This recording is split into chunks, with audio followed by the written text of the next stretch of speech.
I like her. Please. I like him too. One thing I like about him, he keeps it real just like Grandma. In this segment, the focus is on crime rates, border enforcement, and the deployment of the National Guard, issues that often dominate national political debate. The speaker presents a narrative of rapid improvement, citing historically low murder rates and dramatic shifts in public safety. Claims of record-breaking reductions are significant, but crime statistics are typically compiled through federal and local reporting systems and can reflect multi-year trends influenced by a range of factors.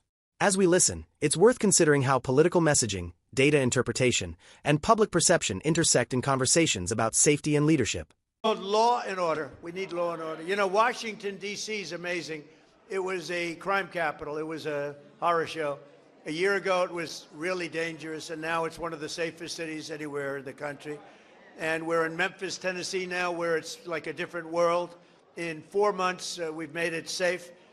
We're in Louisiana, as you know, or lots of other places, and we have the lowest crime numbers that we've had in many years. We have the lowest murder numbers in 125 years, since 1900. And that's despite the fact that a lot of people are here, but those people have been taken out. Lots of them have been taken out. That's why we stopped the invasion at the southern border. And just 1 year ago, and think of this, 1 year ago, we had the absolute worst border that we've ever had, and now we have the safest border that we've ever had. So it's going to be really something. 125 years ago, that's before my father was born. I had a wonderful father, but that was before. So we have, murders are down from 125 years. We had the best numbers. When you think about it, that's pretty incredible. And those numbers are made up by Democrats. Can you believe it? They don't want to give me those numbers. They can add a couple of people here and there.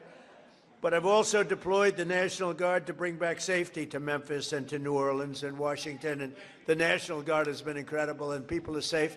In the case of Washington, the restaurants were all closing up. People were getting really badly hurt and killed, frankly, many people killed.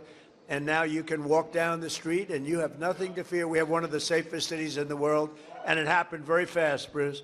One of those who knows the importance of this mission is Felicia Cook, a lifelong Washingtonian who tragically lost her grandson to violence in 2017. Felicia, we're so sorry, and you are a spectacular person. If you could say a few words, please. Thank you very much.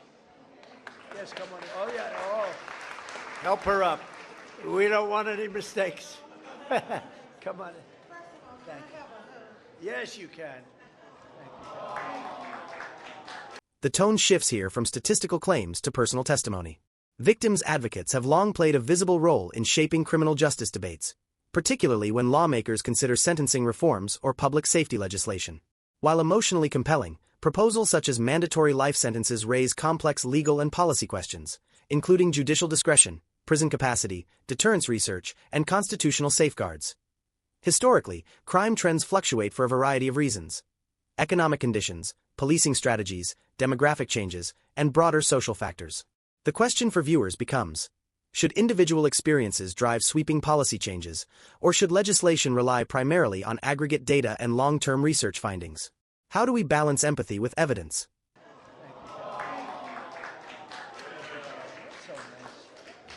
I like her.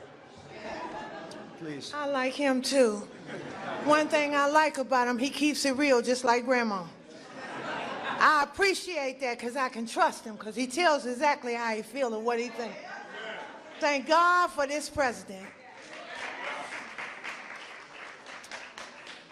I am filled, my cup runneth over, because he allowed his constituents, his people, to come to my house to interview me, to talk about the murder of my grandson. It seemed like nobody cared.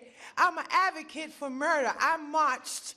I rallied. I pulled out other families in the District of Columbia that had murders and did not have answers. Ooh. We marched and we rallied, and nobody heard me, Democrats. Get mad at me. Until this Republican sent his constituents, his people out there to interview me in my home. Have you ever heard of a thing? Then they invited me twice before Congress to testify for the beautiful bill that's going to change crime in the district. If you kill somebody, okay, You take a life, you do life. Just that simple. If you do a harsh crime, you do harsh time. Just that simple. And then we need National Guard, and which we did years ago. He brought it on. I love him. I don't want to hear nothing you got to say about that racist stuff. And don't be looking at me on the news hating on me because I'm standing up for somebody that deserves to be standing up for. Get off the man's back. Let him do his job. He's doing the right thing. Back up off him. And Grandma said it.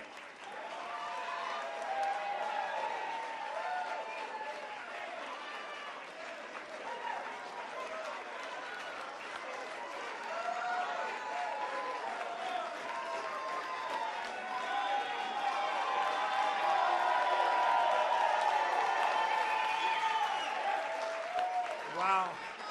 That's pretty good. When is she running for office? Felicia, when are you running for office, please? You have my endorsement. You have my endorsement, Felicia. Thank you, darling. That's great. What a great, and it's from the heart. Your little baby, right, was just so horribly taken from you. Under the Trump. This exchange illustrates how public safety debates often combine data-driven claims, executive action, and deeply personal stories. The mention of National Guard deployments reflects a broader national conversation about the appropriate role of state and federal forces in addressing crime. Historically, such deployments are temporary measures and are typically coordinated with state authorities. At the same time, political events like this serve multiple purposes: policy advocacy, public messaging, and voter engagement. The broader takeaway is how narratives about safety are constructed, through statistics, symbolism, and lived experience. What stands out most to you? The crime data claims, the policy proposals, or the personal testimony? Share your perspective respectfully in the comments below. And if you value balanced, fact-based analysis of the issues shaping our communities, be sure to like, subscribe, and follow for more in-depth coverage.